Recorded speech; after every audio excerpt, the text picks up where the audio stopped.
பின்னும் என் ஆண்டவராகிய இயேசு கிறிஸ்து சொன்னது, ஒரு மனுஷனுக்கு 2 குமாரர்கள் இருந்தார்கள். அவர்களில் இளையவன் தகப்பனை நோக்கி, தகப்பனே, அப்பா இன்னும் சாகல. ஆனா இளைய குமாரனுடைய எதிர்பார்ப்பு என்னது? அப்பாவை தேடுறதுக்கு நோக்கமே அவனுக்கு என்னதான்?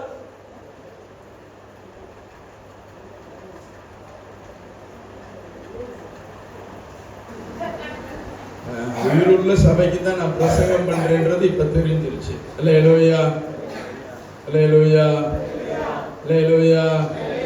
இளைய குமாரன் அப்பா கிட்ட அவ்வளவு நாள் இருந்தானே, எதிர்பார்த்ததெல்லாம் என்னதான்? காசு, பணம், துட்டு. வீட்டுல எதுக்கு தான் இருந்திருக்கான்? அப்பாவை எதுக்கு தான் தேடி இருக்கான்?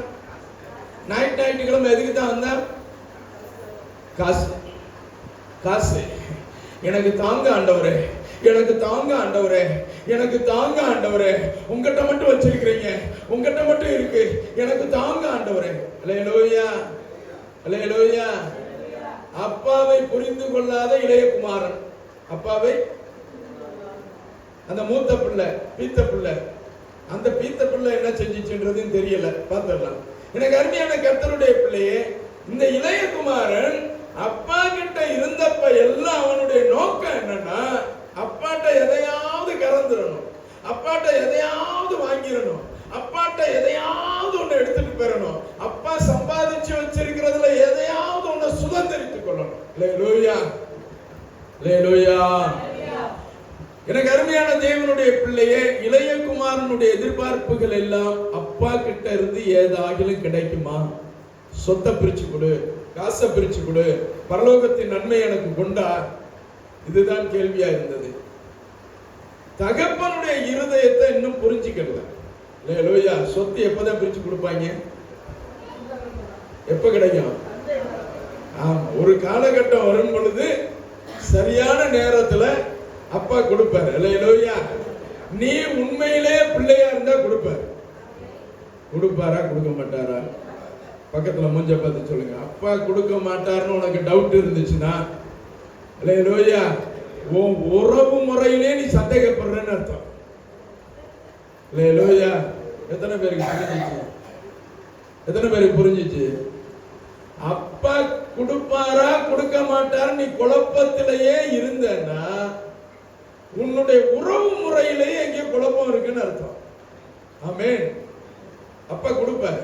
அல்லேலூயா. இப்ப தகப்பன் என்னை காப்பாற்றுவார்ன்ற நம்பிக்கை நீ முழுசா வச்சிருந்தனா, ஆண்டவருடைய நடுத்தருவுல எல்லாம் விட மாட்டேன். அல்லேலூயா, அல்லேலூயா. மாமிசமான தகப்பன் உன் பேரில இவ்வளவு பற்றுதலும் அன்பும் வைத்திருக்கும் பொழுது, தான் பிள்ளைங்கிறது போயிட்டு வரும் பொழுது 1 மடங்குக்கு 2 மடங்கு கொடுத்து உதவினாதான் அவன் மகிழ்ச்சியா இருக்க முடியுன்ற உணர்வு ஒரு சாதாரண மாமிசமான மனுஷனுக்கு தெரியும் பொழுது, உனக்காக ஜீவனையே கொடுத்த என் ஆண்டவராகிய இயேசு கிறிஸ்துவின் அன்பு விலையேறப்பட்டது. நான் அப்படியெல்லாம் விட்டுற மாட்டேன். அல்லேலூயா, அல்லேலூயா. அதை விட்டுட்டு வீட்டுக்குள்ள மகன் சொல்ற, நீ எனக்கு உறவு தானே, எனக்கு எல்லாத்தையும் எனக்கு இப்ப எழுதி கொடுன்னு சொன்ன, அது உன் மேல வந்து அன்பை உண்டாக்காது. நீ அவரிடத்துல என்ன மாதிரியான காரியத்தை எதிர்பார்க்கிற? இளைய குமாரன் அப்பாவை அப்பான்னு நினைச்சிட்டாலே அவனுக்கு என்னதான் தேவையா இருந்துச்சுன்னா, ஏதாகிலும் அப்பாட்ட கிடைக்குமா? எப்ப தருவாரு, எப்ப கொடுப்பாரு, எப்ப பாகம் பிரிப்பார், இதுதான் அவனுடைய எண்ணமா இருந்தது. எனக்கு அருமையான கர்த்தருடைய பிள்ளையே, இன்றைக்கு உன்னுடைய வாழ்க்கையில நீ சம்பாதிப்பதை விட கர்த்தர் உன்னை மேன்மையாய் வாழ வைத்திருக்கிறார்.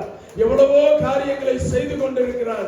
அதற்கு பின்னாடி இருக்கிறதெல்லாம் என்னன்னா, உன்னுடைய கைபலம் சம்பாதித்து உன்னை வாழ வைத்தது என்று சொல்லாத, ஆண்டவருடைய இரக்கமும் அன்புமே உன்னை வாழ வைத்து இருந்தது. எத்தனை பேர் புரிஞ்சுக்கிறீங்க? அல்லேலூயா. அருமையான கர்த்தருடைய பிள்ளை, எத்தனையோ தேவைகள் மத்தியிலே என் ஆண்டவர் உன்னை தகப்பனை போல நடத்தினார். எத்தனை இக்கட்டான சூழல்ல என் ஆண்டவர் உன்னை தகப்பனை போல நடத்தி கொண்டிருக்கிறார்.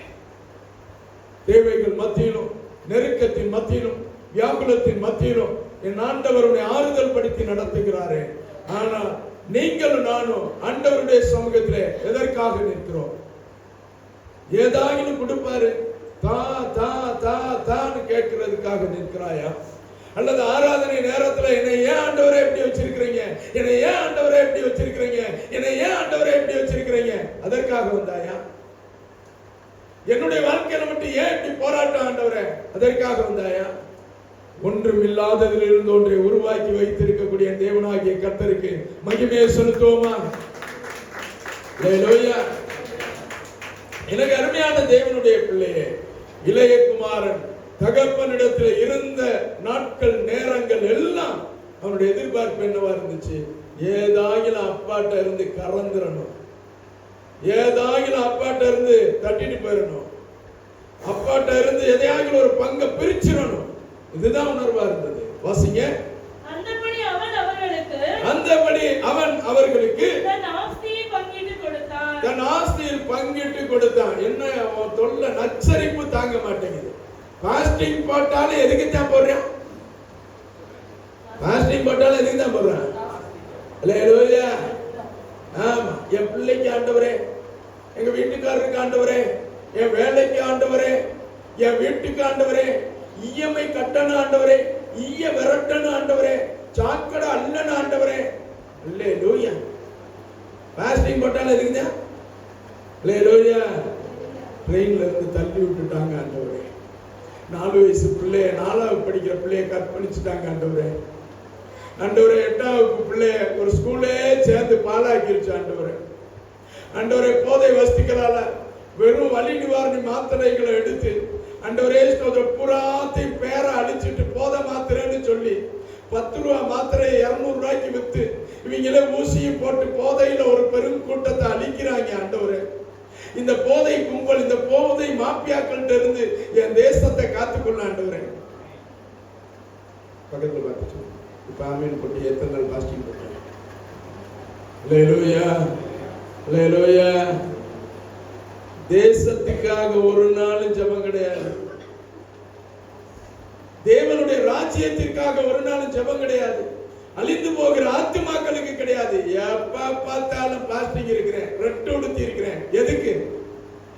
பிரச்சனை தீரணும், பாடு தீரணும். ஹல்லேலூயா, ஹல்லேலூயா, ஹல்லேலூயா.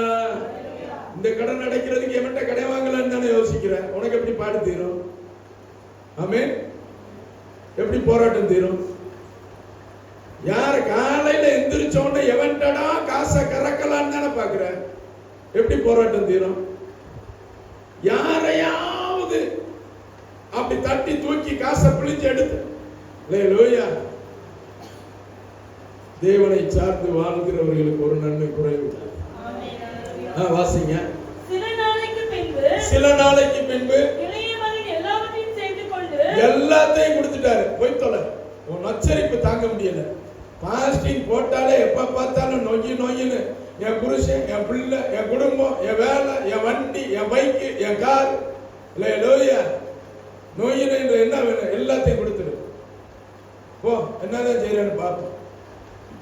எல்லாத்தையும் கர்த்தர் நிறைவாய் கொடுத்து விட்டார். ஹல்லேலூயா. ஆமா, எல்லாத்தையும் கொடுத்துட்டாரு, அவர் போயிட்டாரு. ஆமென். வாசிங்க. தூர தேசத்துக்கு புறப்பட்டு போய் அங்கே துன்மார்க்கமாய் ஜீவனம் பண்ணி. யாரை விட்டு தூரமா போய்? யாரை விட்டு தூரமா போய்? அப்பாவை விட்டு என்னைக்கு நீ தூரமா போகிறியோ துன்மார்க்கம் ஆட்டோமேட்டிக்கா உள்ள வந்துரும். தேவனுடைய குடும்பத்தை விட்டு, தேவனுடைய சபையை விட்டு நீ என்னைக்கு தூரமா போகிறியோ துன்மார்க்கம் ஆட்டோமேட்டிக்கா வந்துரும். கர்த்தருடைய சபையை விட்டு விலகி என்னைக்கு நீ போகிறியோ, கர்த்தருடைய வீட்டிலிருந்து நீ எப்பொழுது தூரப்படுத்தப்படுகிறாயோ ஆட்டோமேட்டிக்கா உன்னை அறியாம எல்லா துன்மார்க்கமும் வந்துரும். வாசிங்க. தன் ஆஸ்தியை அழித்து போட்டான். 22 வசனத்திலிருந்து 19 வசனத்திலிருந்து 22 வசனம் வரைக்கும். இப்ப அங்க போன உடனே எல்லாத்தையும் வாசிக்க நேரம் இல்லை. இப்ப ஐயா அங்க போன உடனே எல்லா ஆஸ்தியும் அழிச்சிட்டாரு. அழிச்ச உடனே புத்தி தெளிந்தவனாய், அங்க வேதம் சொல்லுகிறது. என்ன தெரிஞ்சவனாய்? புத்தி தெளிந்தவனாய். அப்பதான் யோசிக்கிறான், என் தகப்பனுடைய வீட்டுல வேலைக்காரர்களுக்கு கூட நல்ல கொழுத்த ஆகாரம் இருக்கும் பொழுது நான் இந்த பன்றிக்கு வைத்திருக்கக்கூடிய தவிடுக்கு கூட பாத்திரவானா இல்லாம போயிட்டேனே. கர்த்தர் என்னை உயர்த்தி வைத்திருந்த மேன்மையை குறித்து அறியாமல் போயிட்டேனே. ஆண்டவர் என்னை எந்த வேலை வெட்டியுமே இல்லாதப்ப அந்த டிசம்பர் மாசம் நடத்தினாரே, அதை மறந்து போயிட்டேனே. எந்த காரியமுமே இல்லாத பொழுது போன வருஷம் பீஸ் கட்ட வைத்தாரே, அதை மறந்து போயிட்டேனே. எந்த ஒரு அடிப்படை வசதிகளும் இல்லாத சூழல்ல கர்த்தர் எனக்கு ஒரு வாகன வசதி ஏற்படுத்தி கொடுத்தாரே, அதை மறந்து போயிட்டேனே. எந்த ஒரு உழைப்பும் இல்லாமல் கர்த்தர் எனக்கு ஆண்டவர் கிஃப்டா எனக்கு கொண்டு வந்து அநேக ஆசீர்வாதங்களை கொடுத்தாரே, அதெல்லாம் சாட்சியாய் சொன்னேனே, அதெல்லாம் மறந்து போயிட்டேனே. அல்லேலூயா. இன்னைக்கு ஏதோ ஒரு தேவைக்காக, ஆசை இச்சைகளுக்காக அவரை விட்டு விலகி ஓடி வந்து இன்னைக்கு எல்லாவற்றையும் இழந்து, வீட்டை இழந்து, அப்பாவை இழந்து, உறவுகளை இழந்து, எனக்காக ஜெபிக்கக்கூடிய ஒரு கூட்டத்தை இழந்து இன்னைக்கு நான் தனிமைப்படுத்தப்பட்டு இருக்கிறேனே. அழுகிறான், புலம்புகிறான். அங்கே வேதம் சொல்லுகிறது, அவன் புத்தி தெளிந்து. அல்லேலூயா. ஆமா, ஒரு தெளிவு உண்டாயிருச்சுன்னா நீ போகவும் மாட்ட. அல்லேலூயா. போய் சீரழியவும் மாட்ட. ஆமென். வாசிங்க. இனிமேல் உம்முடைய குமாரன் என்று சொல்லப்படுவதற்கு நான் பாத்திரன் அல்ல. இப்ப வர்றான், வந்து புத்தி தெளிந்த உடனே வந்து சொல்றான், உன்னுடைய குமாரன் என்று சொல்லுவதற்கு நான் பாத்திரவான் அல்ல. உம்முடைய கூலிக்காரன் ஒருவனாக என்னை வைத்துக் கொள்ளும் என்பேன் என்று சொல்லி எழுந்து புறப்பட்டு தன் தகப்பனிடத்தில் வந்தான். அவன் தூரத்துல மனம் திரும்பிட்டேன்னு நீ தெரிஞ்சிட்டாலே தகப்பன் சும்மா இருக்க மாட்டான். தட்டுன 4 கையும் நன்றா இருப்பதாக, தட்டாத 40 கைகளும் அல்லேலூயா மோதிரம் போடுவதாக. வாசிங்க. அவனுடைய தகப்பன் அவனை கண்டு மனதுருகுகிற நல்ல ஆண்டவர். கரங்களை தட்டி ஆண்டவருக்கு நன்றி சொல்லலாமா? நீ தூரத்துல தான் நிக்கிற, ஆனா நீ மனம் திரும்பிட்டேன்னு தெரிஞ்சிருச்சுன்னா என் தேவன் உன் பேரிலே மனதுருகுவார். நீ புத்தி தெளிஞ்சுட்டேன்னு தெரிஞ்சிச்சுன்னா என் ஆண்டவருடைய அன்பு ஆட்டோமேட்டிக்கா உனக்கு வந்துடும். அல்லேலூயா. உன் வாழ்க்கையில ஒரு மாறுதல் உண்டாயிருச்சுன்னு என் ஆண்டவர் உணர்ந்துட்டார்னா ஆண்டவருடைய மனதுருக்கம் உன் மேல முழுசா வந்து கிடைச்சிடும். அல்லேலூயா. வாசிங்க. ஓடி வந்து அவன் கழுத்தை கட்டிக்கொண்டு அவனை முத்தம் செய்தார். கரங்களை தட்டி ஆண்டவருக்கு. அல்லேலூயா. எத்தனை பெரிய அன்பு பாருங்க, எத்தனை பெரிய பாசம் பாருங்க. என் ஆண்டவருடைய அன்பு, அவர் இரக்கத்திற்கு முடிவே இல்லை, அவருடைய அன்பிற்கு அளவே இல்லை. அல்லேலூயா. அது ஒவ்வொரு நாளும் புதிதா இருக்கும். ஆமென். எத்தனை பெரிய அன்பான தகப்பனுக்கு நீங்களும் நானும் பிள்ளை. அப்ப நீங்களும் நான் ஒரு வீட்டுக்கு அலங்கரிக்கப்பட்ட பொருளா இருக்கிறோம், ஒரு பண்ணையா இருக்கிறோம், ஒரு மாளிகை கூடாரமா இருக்கிறோம். சந்தோஷம், அது போதும். கர்த்தரனை நித்தமும் மகா வறட்சியான காலங்களில் என் ஆத்மாவை திருப்தியாக்கி நடத்துறாரு, போதும்.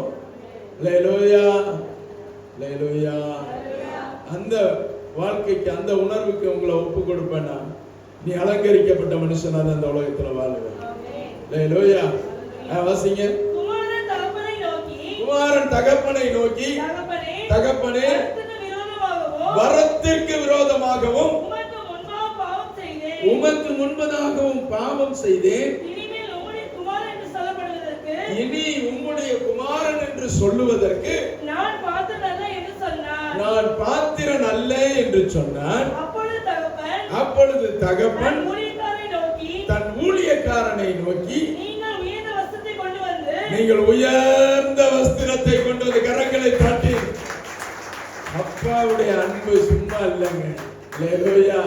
நீ பன்னி கூட்டத்துல கிடந்தா கூட மனம் திரும்பிட்டேன்னா மீண்டும் உன்னை அதே ஸ்தானத்துல கொண்டு வந்து நிறுத்த போதுமானவரா இருக்கு. அல்லேலூயா. வாசிங்க. இவனுக்கு உடுத்தி போடுங்கள் என்றார். அல்லேலூயா. மனம் திரும்பிட்டேன்னா போதும், உன் வாழ்க்கை மாறிடும். ஆமென். ஆமென். 28 வசனத்துல 32 வசனம் வரைக்கும். அப்பொழுது அவன் கோபமடைந்து, யாரு? 2 குமாரர். இப்ப பீத்த குமாரன், அல்லேலூயா, சாரி, மூத்த குமாரன் என்ன செஞ்சு? கோபம் அடைந்து. வாழ்க்கையில நான் பக்கத்துல மூஞ்ச பார்த்து சொல்லு, கோபப்பட்டவனுக்கு கோமனம் கூட மிச்சம் இல்லை. அல்லேலூயா. உன் கோபம் தான் இன்னைக்கு நிறைய ஆசீர்வாதங்களை தடையா வச்சு. நீ பட்ட கோபத்தினாலதான் நிறைய விஷயத்தை இழந்துட்டு நிக்கிற. நீ பட்ட ஆத்திரத்தினாலையும் கோபத்தினாலையும் ஆத்திரப்பட்டு அவசர புத்திக்காரனா இருந்து நிறைய காரியங்களை இழந்து போயிட்ட. மூத்தவன் அவன் தகப்பனோடு கூட இருந்தவன், தகப்பனுடைய அன்பை நன்கு புரிந்து கொண்டவன், கோபப்பட்டு குமாரன் வந்துட்டான். கோபப்பட்டு என்ன செஞ்சான்? உள்ளே போக மனதில்லாது இருந்தான். இப்ப உள்ள இருக்கிறது யாரு? உள்ள இருக்கிறது யாரு? வெளியே நிக்கிறது யாரு? இவ்வளவு நாள நான் தான் நல்ல விசுவாசி, நான் தான் இந்த சபைக்கு முக்கியமான ஆளு, நான் தான் ஆண்டவருக்கு சரியான காரியம், நான் தான் இந்த சபையில அப்படி முக்கிய பொறுப்புல இருந்தேன், நான் தான் பாஸ்டரோட இருந்தேன், நான் தான் பாஸ்டர் அம்மாவுக்காக எல்லா சப்போர்ட்டுமா இருந்தேன், நான் தான் இந்த ஊழியத்தை தாங்கினேன், பிடிச்சேன், நடத்தினேன், இந்த ஊழியத்தை நான் தான் எடுத்து செஞ்சுக்கிட்டு இருந்தேன் அப்படின்னு சொன்ன ஆள் எங்க இருக்கு? அல்லேலூயா, அல்லேலூயா. பக்கத்துல மூஞ்ச பார்த்து சொல்லு, கோவப்பட்டதுலேயே வெளியே போயிடாத. அல்லேலூயா. கேம் அவுட் வெளியே தீருவாங்க. அல்லேலூயா. தவிடு கிடைக்காது. நல்ல மூஞ்ச பார்த்து சொல்லுங்க, தவிடு கிடைக்காது. பன்னி மேய்க்கணும், பன்னிய குளிப்பாட்டணும், பன்னிய கழுவணும். அல்லேலூயா, அல்லேலூயா. ஆமா, ஆமென். இப்ப தொழில் அதிபரா இருக்கிற, இப்ப மேனேஜரா இருக்கிற, இப்ப நல்ல கிளர்க்கா இருக்கிற, இப்ப ஏதோ ஒரு நல்ல வேலையில இருக்கிற. அல்லேலூயா. அப்புறம் எல்லாருக்கும் ஒரே பேரு தான். என்ன பேரு? பன்றி மேய்ப்பர்கள். அல்லேலூயா. ஆமா. பன்றின் மீது நீ கிடக்காதபடி உன்னை காத்துக் கொள்ளுவாயாக. வாசிங்க. தகப்பனோ வெளியே வந்து, தகப்பனோ வெளியே வந்து அவனை வருந்தி அழைத்தான். அவருடைய அன்புல மாற்றமே இல்ல. அவர் எல்லாரும் மேலே ஒரே அன்பு தான் வச்சிருக்கிறார். எத்தனை பேர் புரிஞ்சுக்கிட்டீங்க? அல்லேலூயா. அவன் தூரமா இருந்த பொழுது ஓடி போய் கட்டி அணைத்தார். இவன் ஏதோ ஒரு காரியத்தை புரிஞ்சுக்கிடாம வெளியே போறான்னு சொல்றப்ப ஆண்டவர் விடல, ஓடி வந்து கட்டி அணைத்து, ஏன்பா வெளியே நிக்கிற, உள்ள வா, உனக்கான காரியத்தை நீ புரிஞ்சுக்கிடலன்னு சொன்னாரு. வாசிங்க. அவன் தகப்பனுக்கு பிரதியுத்தரமாக, அவன் தகப்பனுக்கு பிரதியுத்தரமாக, இதோ இத்தனை வருஷ காலமாய் நான் உனக்கு ஊழியம் செய்து, நான் இந்த சர்ச்சுக்கு என்னென்னலாம் செஞ்சேன். அல்லேலூயா, அல்லேலூயா. அது வாங்கி கொடுத்தேன், இது வாங்கி கொடுத்தேன், இந்த சேர் நான் தான் வாங்கி கொடுத்தேன், இந்த ஃபேன் நான் தான் வாங்கி கொடுத்தேன், இந்த லைட் நான் தான் வாங்கி கொடுத்தேன், இந்த வயர் நான் தான் வாங்கி கொடுத்தேன், அடுத்த வருஷம் இந்த 2025ல 3 ஏசி நான் தான் வாங்கி கொடுப்பேன், இந்த ஸ்பீக்கர் 1.5 லட்சம் ரூபாய்க்கு நான் தான் வாங்கி கொடுத்தேன், பாஸ்டர் பேசுற மைக்கு நான் தான் வாங்கி கொடுத்தேன். இப்ப புரிஞ்சிருச்சு, நம்ம எதுவுமே இந்த சர்ச்சுக்கு செஞ்சது இல்லையா. அல்லேலூயா. சந்தோஷம். இதை வாங்குற அளவுக்காவது ஆண்டவர் என்னைய வச்சிருக்கிறாரு. நான் ஆண்டவருக்கு நன்றி சொல்றேன். அல்லேலூயா, அல்லேலூயா. இப்படி எல்லாம் ஒருவேளை நீ சொல்லுவேன்னா உன்னுடைய பங்கு இந்த சபையில மிகப்பெரிய பங்கு இருக்கு. அல்லேலூயா. இல்லாம ஒண்ணும் இல்லை. எனக்கு அருமையான தேவனுடைய பிள்ளையே, இவ்வளவு நாள் இவ்வளவு காரியமும் உனக்கு தெரியாம எதுவும் நடக்கல. அல்லேலூயா. எல்லா காரியமும் அவன் சொல்றான். இவ்வளவு நாள் சர்ச்சுக்கு நான் இதுவா இருந்தேன், சர்ச்சுக்கு நான் அதுவா இருந்தேன், பாஸ்டர் அம்மாவுக்கு அவங்க பணியாரம் வேணும்னு அவங்க ஜெபம் பண்ணிக்கிட்டு இருக்கிறப்ப ஆண்டவர் என்னை பணியாரம் சுட வச்சு வாங்கிட்டு வந்து கொடுக்க வச்சார். அல்லேலூயா. அன்னைக்கு அந்த அம்மா எல்லாம் சர்ச்சு சொன்னாங்க. அல்லேலூயா. இப்ப மட்டும் அந்த அம்மாவுக்கு என்னன்னு தெரியல, என்னை பார்த்தாலே கிட்ட மூஞ்ச திருப்பிக்கிடுது. அந்த அம்மாவுக்கு தலைவலி அங்கிட்டு திருப்பிட்டு போயிடும். அல்லேலூயா. ஆமா, தலை சுத்தி இருந்திருக்கு, அங்கிட்டு ஓரமா உட்கார்ந்துருக்கு. ஆமென். அல்லேலூயா, அல்லேலூயா. சவுண்ட் கேட்கலனாலே என்னோட மிங்கிள் ஆகல, முரண்படுறீங்கன்னு அர்த்தம். புரிஞ்சுதோ? ரெண்ட பறையின்னு கேட்டோம். அல்லேலூயா. எனக்கு அருமையான கர்த்தருடைய பிள்ளையே சொல்றேன், இவ்வளவு நாள் உள்ள இருந்தால் நான் தான் சர்ச்சுக்கு முக்கியமான ஆளுன்னு சொன்ன ஆளு சொல்றேன். நான் என்னென்னலாம் செஞ்சேன் தெரியுமா? எப்படி எல்லாம் செஞ்சேன் தெரியுமா, நான் எதற்கெல்லாம் பாடுபட்டேன் தெரியுமா, சபைக்காக. கர்த்தர் உன்னை ஆசீர்வதிப்பாராக. ஆமென். வாசிங்க. ஒரு காலம் உம்முடைய கற்பனையை மீறாதிருந்தோ. ஒரு காலம் என்னைக்காவது ஒரு நாள் ஆராதனை மிஸ் பண்ணிருப்பேனா, வேத வாசிப்பை மிஸ் பண்ணிருப்பேனா, காரியங்களை மிஸ் பண்ணிருப்பேனா, வேத வினாவிடை போட்டியை மிஸ் பண்ணிருப்பேனா, அல்லேலூயா, 40 நாள் பாஸ்டிங் பிரேயர் மிஸ் பண்ணிருப்பேனா, காலையில வாக்குத்தத்த ஆராதனை மிஸ் பண்ணிருப்பேனா, அல்லேலூயா. இதெல்லாம் என்னமோ பாஸ்டர் ஐயாவுக்கு செஞ்சது மாதிரியே உன்னுடைய ஆவிக்குரிய ஜீவிதத்துக்கு நீ செஞ்சுக்கிட்ட. வாசிங்க. என் சிநேகிதரோடு நான் சந்தோஷமா இருக்கும்படி, என் ஃப்ரெண்டோட என்னைக்காவது ஹாப்பியா போய் ஊரு சுத்துறதுக்கு எல்லாரும் கொடைக்கானல் கூப்பிட்டாங்க பாஸ்டர் தெரியுமா. ஆனா பாஸ்டிங் பிரேயர் நடக்குது, இந்த 2 டேஸ்ல ஞாயிற்றுக்கிழமை ஆராதனையை விட்டுற கூடாதுன்னு சொல்லி எவ்வளவு வைராக்கியமா நான் வந்தேன் தெரியுமா. அல்லேலூயா, அல்லேலூயா. என்னைக்காவது என் சிநேகிதரோடு ஃப்ரெண்டோட கல்யாணம், அல்லேலூயா, நான் இல்லைன்னா தாலி கட்ட மாட்டேன் அப்படின்னு இறங்கி வந்துட்டான். அப்படி இருந்து நான் சொன்னேன், பாஸ்டர்ட்ட blessing வாங்கிட்டு வந்து நான் உனக்கு வர்றேன். அல்லேலூயா, அல்லேலூயா.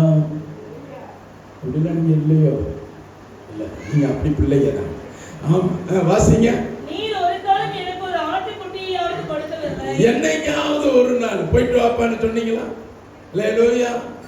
ஆமா, சம்மர் லீவ் விட்டாங்க. என்ன சிஸ்டர், மே மாசத்துல கூட நீங்க எப்படி எல்லா வாரமும் ஆராதனைக்கு வர்றீங்க, மே மாசம் சர்ச்சில் லீவ் விட்டுறலாம், நீங்களே எல்லாம் டூர் போயிட்டு வாங்க அப்படின்னு என்னைக்கா சொன்னீங்களா பாஸ்டர்? அல்லேலூயா. அப்படிலாம் வந்தேனே. வாசிங்க. வேசிகளுக்கு உம்முடைய ஆசையை அழித்து போட்ட உம்முடைய குமாரனாய் இவன் வந்தவுடனே கொடுத்த கல்லை இவனுக்காக அனுப்பித்தீரே என்றான். கரங்களை தட்டி நமக்கு நாமே தட்டிக்கிடுவோம். அல்லேலூயா. ஆமா, எல்லாத்தையும் அழிச்சு போட்டான். அவனுக்கு தட்டினியே அப்படின்னா அவன் போயிட்டான், திரும்ப வந்துட்டான். வர்றவன் மேல அன்பு செலுத்த வேண்டியது நம்மளுடைய கடமை. அல்லேலூயா, அல்லேலூயா. வாசிங்க. அதற்கு தகப்பன், நீ எப்போதும் என்னோடு இருக்கிறாய். கையை தட்டி உற்சாகமா தட்டி. எவ்வளவு பெரிய வார்த்தை பாருங்க. நீ எப்போதும் என் கூட இருக்கிற, எனக்கு உள்ளது எல்லாமே உனக்குள்ளதான். அல்லேலூயா, அல்லேலூயா. நான் ஊருக்கு போறேன், பீரோல காசு வச்சிருக்கேன், ஒரு 50,000 ரூபாய் கொடுன்னு கேட்க வேண்டிய அவசியம் இல்ல. நான் எங்க போயிருந்தாலும் எங்க அப்பாவுடைய பீரோல உள்ளதெல்லாம் எனக்குள்ளதுதான், எங்க அப்பாவுடைய அக்கவுண்ட்ல உள்ளதெல்லாம் எனக்குள்ளதுதான். நான் கேட்டா கிடைக்கும்ன்ற நம்பிக்கை இருந்தா மட்டும்தான் உனக்கு அவருக்கு உறவு சரியா இருக்குன்னு அர்த்தம். அல்லேலூயா. எத்தனை பேருக்கு புரிஞ்சிச்சு? அவர் சொன்னாரு, நீ எப்போது என் கூட இருக்கிற, எனக்குள்ளது எல்லாமே உனக்கு தான் சொன்ன. அல்லேலூயா. நீ அவரு கூட உன் வாழ்நாட்கள்ல அவரோடு கூட உறவுல இருப்பாய். ஆனால் அவருக்குள்ள இந்த பரலோகத்தினுடைய முழு பரிபூர்ண நன்மையும் உனக்கு ஒரு ஆளுக்கு தான் சொந்தம்.